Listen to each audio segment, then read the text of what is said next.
My parents bought my brother a luxury car for graduation. I opened my gift day bill for their debts. It's only fair my more smiled. I packed my things and vanished weeks later. They called, panicked, please, we didn't mean it. I never thought I'd be the one to cut ties with my family. I always imagined I'd be the dutiful son, the one who'd stick around, help out when needed, and be there for my parents no matter what, but life has a funny way of showing you people's true colors when money is involved. My name is Daniel, and I have a twin brother, Jason. Growing up, we were always treated a little differently.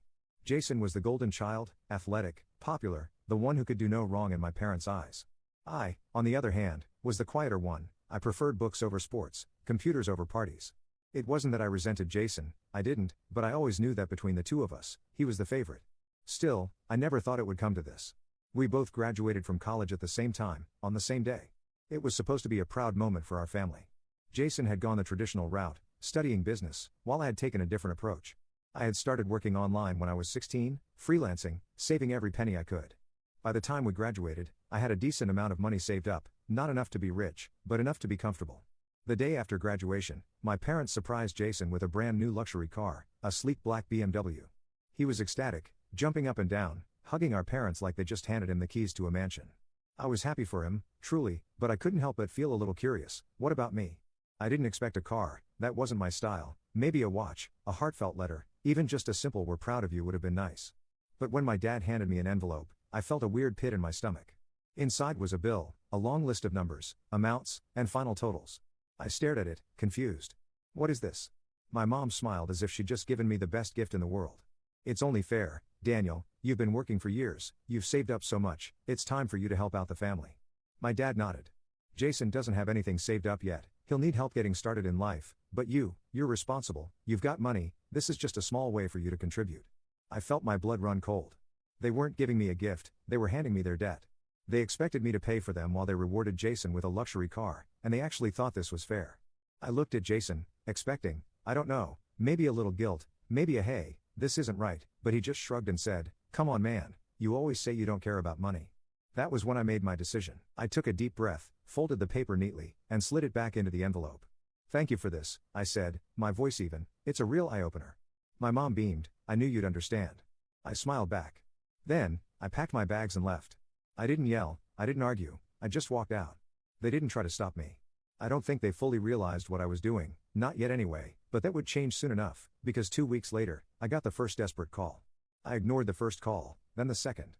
By the third call, my voicemail was full of messages from my parents, my brother, even my aunt.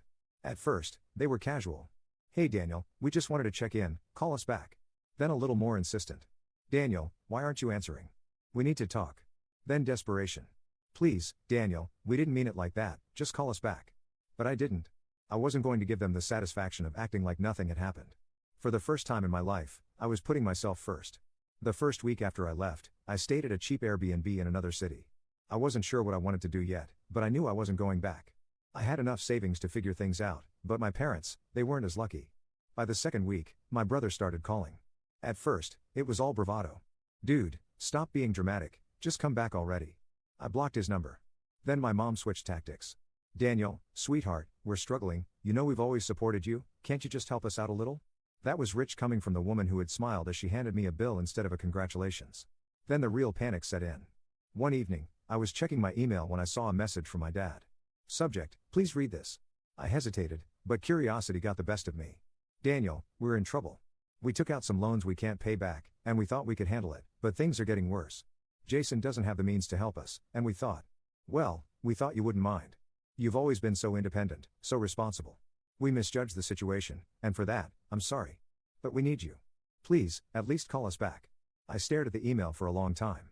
It was the first time they had even come close to admitting they were wrong, but it still wasn't an apology. Not really.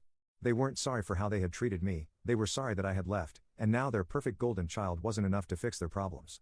For years, I had watched them favor Jason, give him everything, make excuses for him while expecting me to be the responsible one. And now, when their choices had finally caught up to them, who did they turn to? Me. Because Jason, the son they had spent years prioritizing, wasn't capable of helping them. I closed the email without responding. Then, a few days later, I got the call that changed everything. It was my aunt, and for the first time, I hesitated before ignoring it. I stared at my phone for a moment before deciding to pick up. I didn't know what to expect from my aunt. She wasn't as involved in the drama, but she'd always been somewhat of a peacemaker between me and my parents. Daniel, her voice was soft, almost pleading, can we talk for a minute? I sighed. About what? About your parents. They're worried about you. Yeah, I know, I said, keeping my tone level, but I think they're a little more worried about themselves right now. There was a long pause, then she said, please don't be like this, they made a mistake, they thought you would understand, they didn't mean for things to go this way. I could hear the desperation in her voice, but I wasn't backing down. Not now, not after everything that had happened. I took a deep breath and asked the question that had been swirling in my mind for days. Why, Aunt Karen? Why did they buy Jason a car if they're struggling, if they're in debt? How is that even possible? How could they think that's okay? There was another long pause. Then, finally, she spoke, but her voice was shaky. I don't know, Daniel, they thought they could handle it. They always wanted to give Jason the best, and they figured it would be a good way to celebrate his graduation. They never imagined you'd leave over it. I felt the weight of her words, but it didn't change anything. My parents had always put Jason first, given him whatever he wanted, and now they had crossed a line that I couldn't ignore. And what about me? What did I get for graduating, huh? A bill? A bill for their debt? I couldn't keep the bitterness out of my voice. She was quiet for a moment.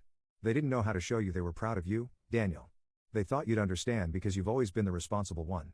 But they were wrong, and they regret it, they really do. I shook my head, even though she couldn't see me. It's not about that, it's about respect.